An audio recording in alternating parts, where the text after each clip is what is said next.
Et salut à vous les sceptiques des étoiles. Et si je vous disais que les chercheurs de vérité ont découvert un terrible complot mêlant un bateau coincé au canal de Suez, une explosion de produits chimiques à Beyrouth et Hillary Clinton? Tenez-vous bien, c'est l'histoire d'une vaste conspiration. Le terrible réseau d'Evergreen. Ce 23 mars 2021, des vents violents et une tempête de sable ont entraîné la dérive de l'Ever Given, un énorme porte-conteneur qui était en train de naviguer sur le canal de Suez. Il s'est alors mis en travers et s'est enlisé dans la berge, bloquant complètement le passage. Et c'est près de 10% du commerce mondial qui passe par ce canal. 8 milliards d'euros par jour. Donc autant vous dire que ça s'est vite déployé pour essayer de débloquer ce bateau. Parce que c'est quand même un beau bébé ce bateau. 400 mètres de long et près de 220 000 tonnes. Si on le plantait dans le sol à côté de la tour Eiffel, il la dépasserait de 100 mètres. Et au niveau du poids, il ferait 22 fois le poids de la tour Eiffel. C'est beaucoup. Dès lors, les autorités égyptiennes et plusieurs entreprises payées par le propriétaire du bateau se sont mis à essayer de trouver des solutions pour dégager ce bateau. Et sur Twitter aussi, soudain, des milliers de gens se sont transformés en experts en dégagement de gros bateaux coincés. Mais la solution finalement n'est pas venue de Twitter, non, aussi bizarre que ça puisse paraître. C'est le lundi 29 mars que le bateau est enfin débloqué par les remorqueurs, largement aidés par la marée haute. Et c'est ainsi qu'aurait pu se finir toute cette histoire. Toute? Non, car un petit groupe d'irréductibles complotistes résiste encore et toujours à la réalité. Car voyez-vous, sur le bateau était peint en grosses lettres Evergreen, du nom de l'énorme groupe logistique taïwanais qui utilise ce bateau. Et il n'en fallait pas plus pour réveiller les soupçons. Evergreen est un mot qui n'a pas vraiment d'équivalent français, hein. En anglais ça veut dire littéralement toujours vert. Donc en gros, un evergreen tree, c'est un arbre à feuilles persistantes. Et surtout, c'est un mot qui se trouve être le nom de code des services secrets pour désigner Hillary Clinton. Ça c'est vrai, hein, elle l'a dit elle-même, d'ailleurs ça n'a rien de vraiment secret.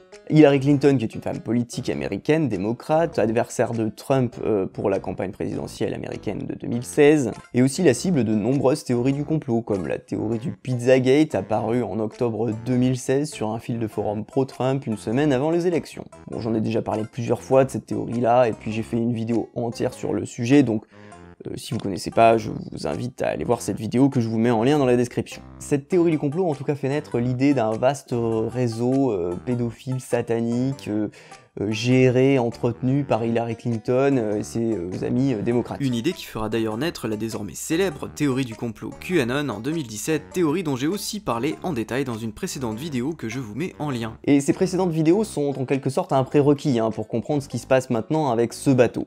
Tout est lié. Le truc, vous voyez, c'est que le mot Evergreen, en plus d'être le nom de code de Hillary Clinton, et d'avoir été présent dans 2 messages cryptiques de l'informateur anonyme Q en 2018 et en 2020, est aussi un mot extrêmement courant aux États-Unis où il y a des milliers de lieux et d'entreprises qui ont Evergreen dans leur nom.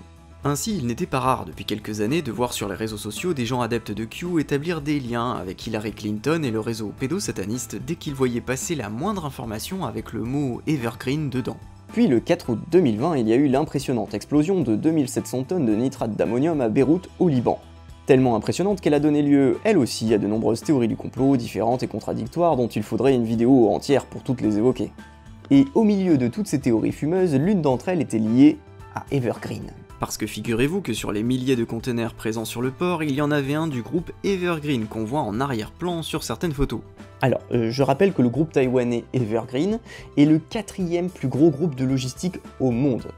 Donc c'est pas très étonnant de retrouver de temps en temps un de leurs containers sur un port. D'ailleurs, le partenariat de Evergreen avec la Phoenician Maritime Agency du port de Beyrouth est bien indiqué sur le site internet du groupe Evergreen. Et donc, vous vous en doutez bien, dès lors, chaque nouvelle information impliquant d'une façon ou d'une autre ce groupe de transport deviendra une nouvelle preuve du complot, sans qu'on comprenne trop ce que ça prouve au final, mais bon. L'essentiel c'est que ça valide. Et c'est là que j'en arrive enfin à mon histoire de bateau.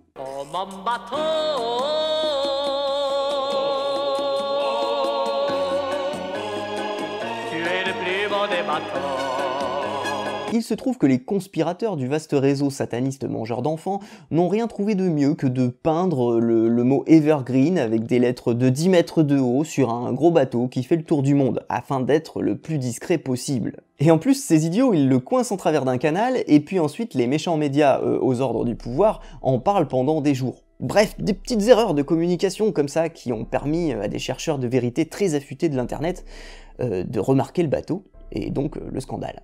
Le canal de Suez est bloqué par un porte-conteneurs géant nommé Evergreen. La cargaison d'Evergreen est probablement une couverture pour du trafic sexuel d'êtres humains. HRC égale Hillary Rodham Clinton. Evergreen est le nom d'Hillary pour les services secrets. L'identifiant d'appel d'Evergreen est H3C. Alors qu'en est-il de tout ça dans les faits ? Eh bien, l'identifiant radio du bateau est bien H3RC, ce qui ne prouve rien, hein, à part que ça ressemble vaguement à HRC, qui est l'appellation de Clinton par Q dans ses drops. A noter que Hillary Clinton s'appelle effectivement Hillary Diane Clinton née Rodham, donc possiblement Hillary Rodham Clinton, mais qu'elle n'utilise pas forcément ces initiales-là tout le temps partout, hein, ça c'est plutôt le langage spécifique de Q. Et puis surtout, il ne s'agit pas d'un identifiant ou d'un nom en rapport vraiment avec le propriétaire du bateau, mais vraiment juste l'identifiant radio. Donc juste une suite de 4 chiffres et lettres différentes d'un bateau à un autre, même au sein de la flotte d'Evergreen. Je veux dire, les identifiants de leur flotte, c'est pas juste H1RC, H2RC, H3RC, hein. Déjà, H3, c'est l'identifiant du Panama, donc bon, à la limite, ça montre que c'est un bateau enregistré au Panama. Bref, à aucun moment, Hillary Clinton n'aurait pu caser ses initiales là-dedans, en fait. Et surtout, j'ai envie de dire, pourquoi faire ? Enfin, et puis en plus, elle n'a aucun rapport d'aucune sorte avec cette société de Taïwan, de toute façon.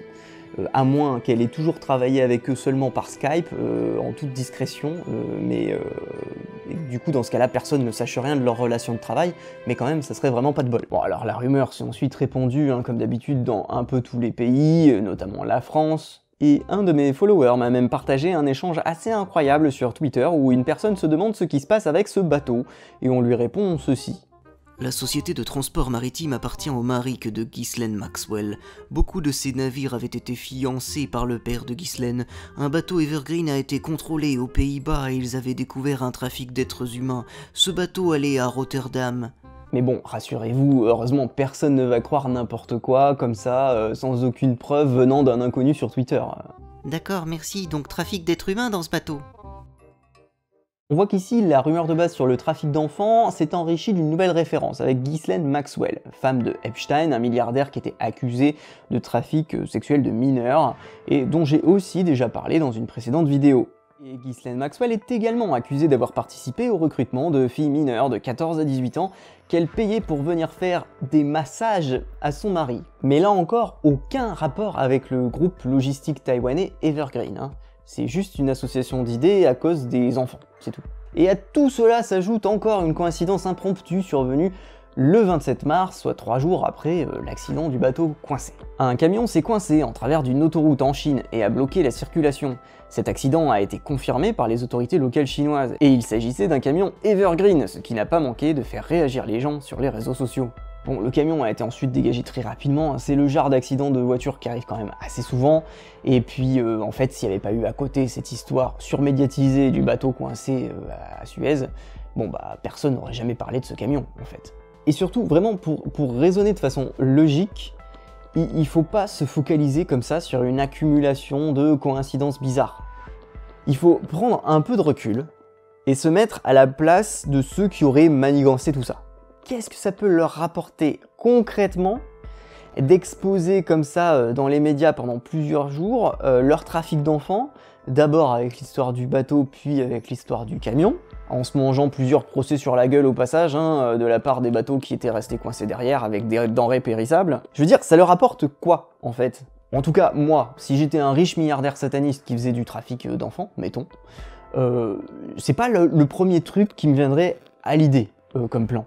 Mais bon, pourquoi je vous ai parlé de tout ça, finalement? Pour vous montrer que 100% des événements importants médiatisés dans le monde ont leur théorie du complot. C'est toujours comme ça, hein. L'accident n'existe plus, l'erreur n'existe plus, la catastrophe naturelle n'existe plus. Pour le complotiste, tout est une intention malveillante. Et je vois de plus en plus de gens sur internet qui ricanent devant les accusations de complotisme, voire même qui se revendiquent complotistes, qui en retirent une fierté, quoi. Mais être complotiste, c'est pas une fierté, hein. C'est pas juste un opposant rebelle au pouvoir. C'est même pas celui qui se pose des questions tout à fait légitimes sur l'assassinat de Kennedy ou l'effondrement des tours jumelles du 11 septembre. Hein.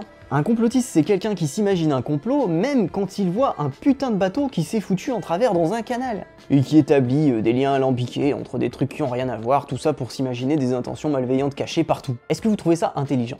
Est-ce que vous avez envie de vous identifier à ce genre de personne? Vraiment? Moi je pense pas. Je pense que la majorité d'entre vous peut se rendre compte que si 100% des événements importants dans le monde donnent lieu à une théorie du complot dans les minutes qui suivent l'événement, c'est qu'il y a quelque chose qui cloche. C'est qu'on a besoin de s'en imaginer, et que donc au moins une partie d'entre elles sont imaginaires. Elles ne peuvent pas toutes être vraies. Et c'est ça la dérive du complotisme. C'est ce genre de non-sens logique qui confine à l'absurde. Allez, sur ce, je vous laisse les sceptiques des étoiles. Ensemble, faisons tourner le monde dans le bon sens.